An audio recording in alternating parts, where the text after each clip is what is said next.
नमस्कार दोस्तों, मेरा नाम है नितिन कुमार। आप सबका वेलकम करता हूं मैं अपने यूट्यूब चैनल में।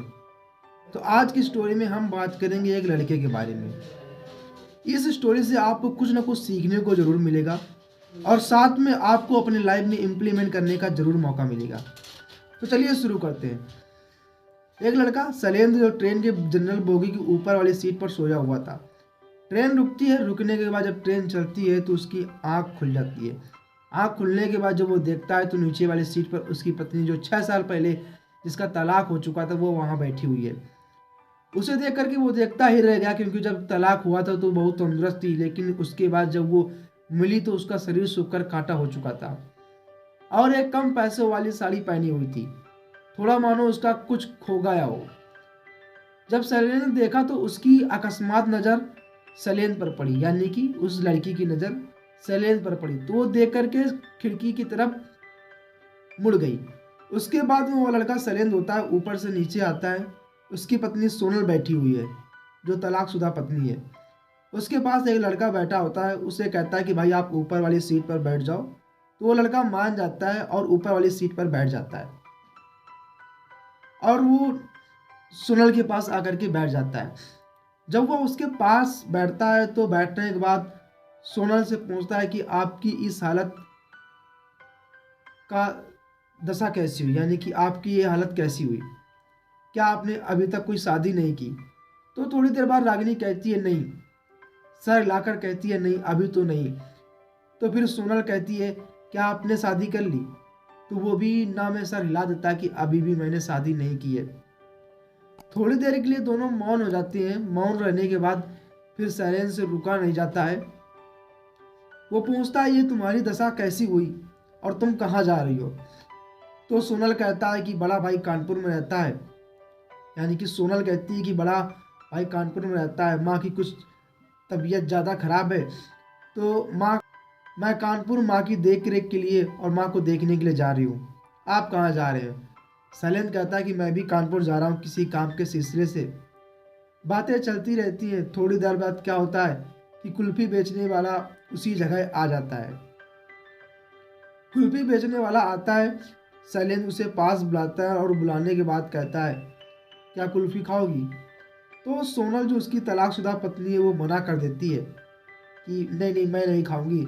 शैलेंद्र कहता है आपको खाना पड़ेगा, मैं कुल्फी ले लेता हूँ दोस्त, आपको कुल्फी खाना पड़ेगा। तो सोनल मान जाती है और वो कहती है चलो ठीक है कुल्फी ले लीजिए, बट कुल्फी के पैसे मैं दूंगी।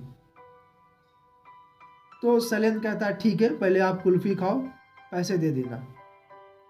थोड़ी देर बाद शैलेंद्र जो होता है उस तलाकशुदा पत्नी से कहता है कि शादी के बाद, तलाक के बाद मैं कुछ टूट सा गया हूँ और ये बातें होती रहती हैं, कुल्फी साथ में खाते रहते हैं।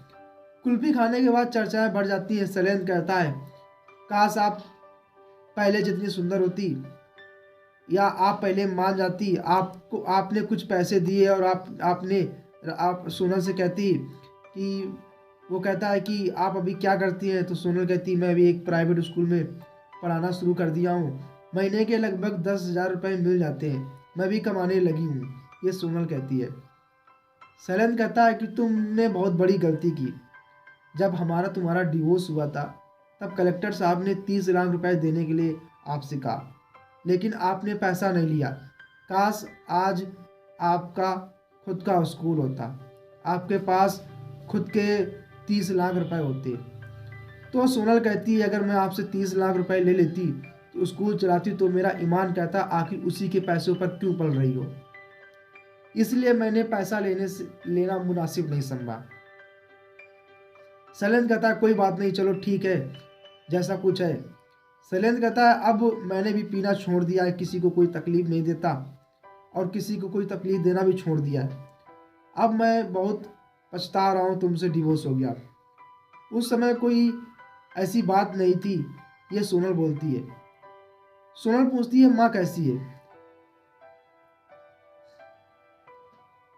वो बोलता है बोले माँ की मत पूछो, जब माँ पूछती थी तब कहती थी कि बहू को ले आओ, लेकिन उन्हें कहाँ मालूम था कि तलाक होने के बाद पत्नी घर नहीं जाती है।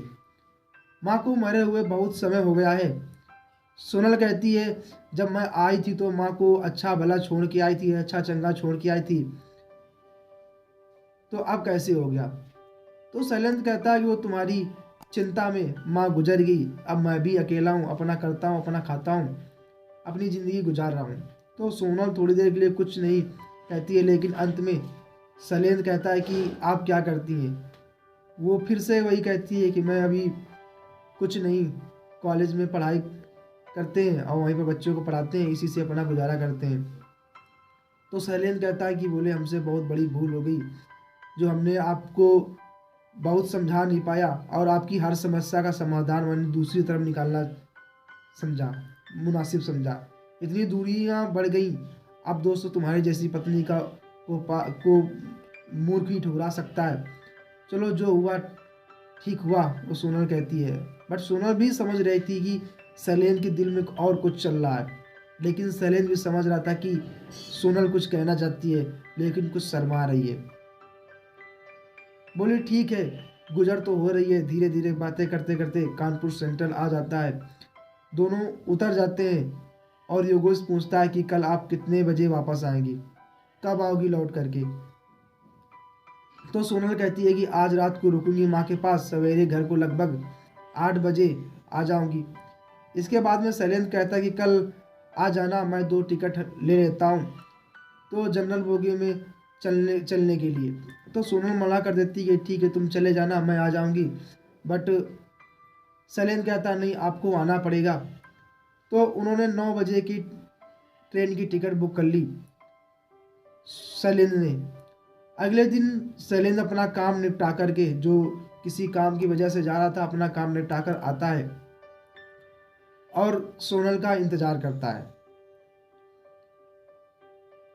और 8 बजे रेलवे स्टेशन पर आ जाता है। लेकिन सोनल 10 बजे आती है। 10 बजे आने के बाद शैलेंद्र वहीं पर मिलता है। सोनल पूछती है कि आप नहीं गई?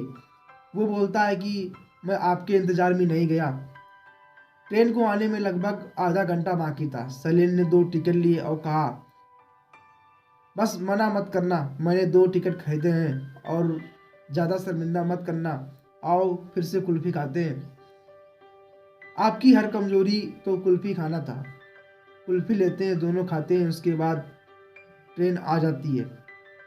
जब ट्रेन आती है तो ट्रेन के बाद दोनों बैठ जाते हैं, ट्रेन में दोनों बैठ जाते हैं। बैठने के बाद अपनी बातें करते हैं। शैलेंद्र पूछता है तुम्हारी माँ ठीक है? वो बोलती है हाँ माँ तो ठीक है, तबीयत में कुछ तो सुधार आया है, माँ भली चंगी है। अब अपने घर पर जा रहे हैं। ऐसी बातें करते हुए शैलेंद्र कहता है कि अब ठीक ठाक चल रहा है, मैंने भी पीना छोड़ दिया है, अब मैं किसी को परेशान नहीं करता। सोनल कहती है अगर आप पहले नहीं पीते तो ये समस्याएं 5 साल में आपके साथ न रहती और यह समस्या सामने ना आती। काश आपने मेरी एक बात सुनी होती, जो मैं बार बार आपको समझाती रही, लेकिन आपने पीना नहीं छोड़ा और हमें भी टॉर्चर करते रहते थे। आपके चलते आ, हमारे 2 बच्चे नहीं हुए, नहीं अब तक। एक बड़ा बेटा होता, एक 8 साल का और एक 6 साल का। यह बात सुनकर शैलेंद्र भी गदगद हो गया और कहने लगा, मुझे नहीं मालूम था कि इतनी बड़ी मुझसे भूल हो गई। वो भी अपने को पछतावा की तरह मान रहा था। सोनल भी बैठी हुई थी शैलेंद्र के कंधे पर अपना सर रख करके और रो रही थी, जैसे बच्चे रो रहे हों। रोने के बाद धीरे धीरे जहाँ सोनल को उतरना था वह जगह आ गई। ट्रेन रुकती है। शैलेंद्र कहता कि तुम्हारा तो स्टेशन आ चुका है, लेकिन सोनल को वहाँ नहीं उतरना था, नया सफ़र शुरू करना था। सोनल कहती है कि अब हमें नई जिंदगी जीनी है, अब इस जगह नहीं उतरना है, अब मौके की राह नहीं देखनी है, अब केवल हमें अपने ससुराल जाना है और आपके साथ चलना है। यही सोच करके शैलेंद्र और सोनल दोनों चलते हैं और शैलेंद्र का जहाँ घर होता है वहाँ उतरना होता है और इसी स्टेशन पर दोनों उतरते हैं। उतरने के बाद सोनल अपने पति के 6 वर्ष डिवोर्स के बाद तलाक होने के बाद फिर से मिलते हैं और फिर से दोनों का प्यार बढ़ जाता है। तो ऑडियंस मैं यही कहना चाहूँगा कि अगर आपकी लाइफ में ऐसा है तो आप अपने आप में इम्प्रूवमेंट करें, अपनी गलतियों को सुधारें। और ये जो कहानी है ये किसी एक सोर्स से मैंने भी ली है, वहाँ पर मुझे जब मैंने ये आर्टिकल पढ़ा तो मुझे बड़ा अच्छा लगा, तो मुझे लगा कि आप सब लोगों को ये आर्टिकल या ये स्टोरी जो रियल स्टोरी है वो सुनानी चाहिए। तो चलिए मिलते हैं नेक्स्ट स्टोरी में।